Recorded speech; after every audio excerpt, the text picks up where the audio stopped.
আসসালামু আলাইকুম প্রিয় দর্শক, আশা করি ভালো আছেন। আমরা এখন একটা খবর পড়ব, মানবজমিন পত্রিকা থেকে পড়ছি। আগামীকাল ক্রিকেট দলের সঙ্গে দেখা করবেন প্রধান উপদেষ্টা।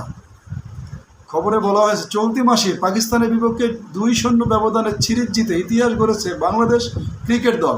ওই দিনই ফোনে টাইগার অধিনায়ক নাজমুল হোসেন শান্তকে অভিনন্দন জানান অন্তর্বর্তীকালীন সরকারের প্রধান উপদেষ্টা ডক্টর মোহাম্মদ ইউনূস।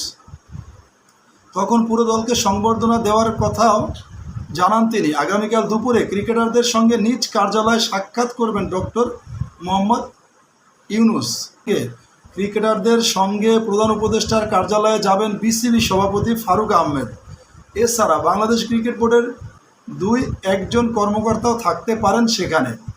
রাওয়ালপিন্ডিতে অনুষ্ঠিত 2 টেস্টের সিরিজে প্রথমটিতে বাংলাদেশ জিতে 10 উইকেটে, দ্বিতীয় টেস্টে জয় 6 উইকেটে। পাকিস্তানের বিপক্ষে এটাই বাংলাদেশের প্রথম টেস্ট সিরিজ জয়, আর পাকিস্তানের মাটিতে যে কোনো সংস্করণে প্রথম সিরিজ জয়। 3 সেপ্টেম্বর দ্বিতীয় টেস্ট জয়ের পর নাজমুল হোসেন শান্তকে ফোন করেন প্রধান উপদেষ্টা ডক্টর মোহাম্মদ ইউনূস। তিনি বলেছিলেন, আমার ও সরকারের পক্ষ থেকে আন্তরিক অভিনন্দন, পুরো জাতি তোমাদের নিয়ে গর্বিত। নাজমুল রাওয়ালপিন্ডি ক্রিকেট স্টেডিয়ামে মাঠে দাঁড়িয়েই ফোনে কথা বলেন প্রধান উপদেষ্টার সঙ্গে। পাকিস্তানে পাওয়া সাফল্যের পর অবশ্য সেটা খুব বেশি দিন উপভোগ করার সুযোগ নেই বাংলাদেশের। আগামীকাল প্রধান উপদেষ্টার সঙ্গে সাক্ষাৎ করে 15 সেপ্টেম্বর ভারতের উদ্দেশ্যে উড়াল দেবে টাইগাররা। এবারে ভারত সফরে 2টি টেস্ট ও 3টি টি-20 খেলবে শান্তর দল। 19 সেপ্টেম্বর চেন্নাইয়ে প্রথম টেস্ট দিয়ে খেলা শুরু হবে।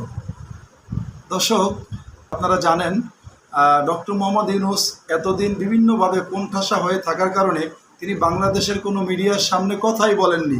তারপরে আমরা দেখেছি স্বৈরাচার শেখ হাসিনা সরকার ডক্টর ইউনূসের সাফল্যে ঈর্ষান্বিত হয়ে বিভিন্ন ধরনের মিথ্যা মামলা দিয়ে হয়রানি করার পায়তারা অব্যাহত রেখেছেন।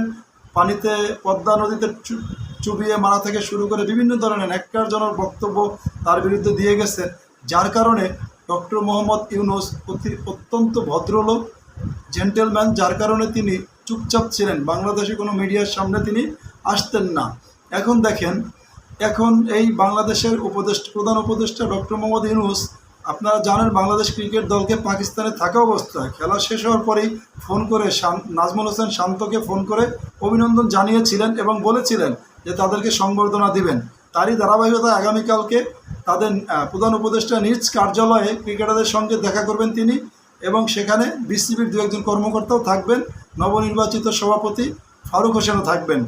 আমরা আশা করি ফারুক হোসেনের নেতৃত্বে বাংলাদেশে বর্তমান অন্তর্বর্তীকালীন সরকারের উপদেষ্টা, প্রধান উপদেষ্টা এবং উপদেষ্টা নাহিদ ইসলাম, উপদেষ্টা আসিফ মাহমুদ এর নেতৃত্বে বাংলাদেশ ক্রিকেট বোর্ড অরাজকতা এবং দলীয়করণের ঊর্ধ্বে গিয়ে ক্রিকেটকে অগ্রাধিকার ভিত্তিতে উন্নয়ন ও সমৃদ্ধির পথে নিয়ে যাবে এবং ক্রিকেটে আমাদের সফলতা ইনশাআল্লাহ অব্যাহত থাকবে, সেই আশা ব্যক্ত করে ধন্যবাদ সবাইকে।